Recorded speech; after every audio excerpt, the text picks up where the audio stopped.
కిష్టాంపల్లి రిజర్వాయర్ని పర్యవేక్షించడానికి ఇక్కడికి రావడం జరిగింది.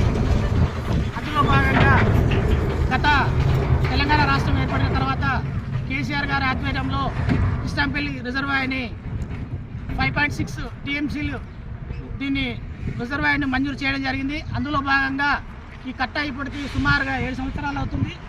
ఇప్పటి కూడా ఇంతో అంత కేసీఆర్ గారు కొంచెం ఇంతో అంత ఈ కట్టను చేయడం జరిగింది. ఇప్పుడు ఈ ప్రభుత్వం వచ్చి గత 13 నెలలు అవుతుంది, కానీ ఇంతవరకు ఇటువంటి ఒక తట్టడి మన్ను కూడా పోసినట్టు కూడా కనపడతలేదు.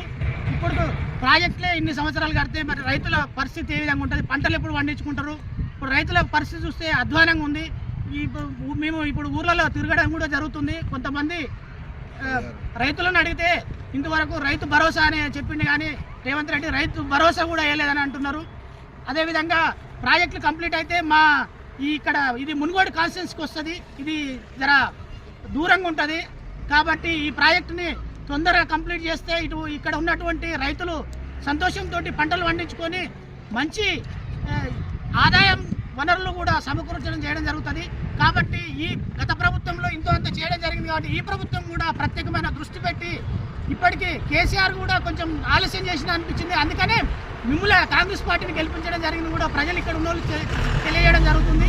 అది దృష్టి పెట్టుకొని ఏ ప్రభుత్వాలైనా కానీ ప్రాజెక్టులు కడితేనే పంటలు సస్యశ్యామలమై ఒకప్పుడు వ్యవసాయం మీద డిపెండ్ అవ్వడం జరిగింది. ఇప్పుడు సాఫ్ట్వేర్ గిఫ్ట్వేర్ అంటారు, కానీ మళ్ళీ లాస్ట్ కూడా ఈ వ్యవసాయం చేయకపోతే కూడా రైతును ఆదుకుంటేనే అన్నం పెట్టినోడు అవుతారు.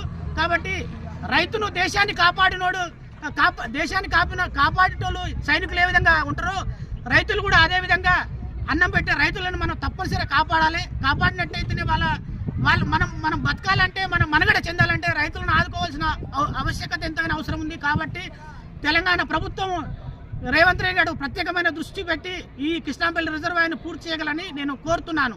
జై తెలంగాణ.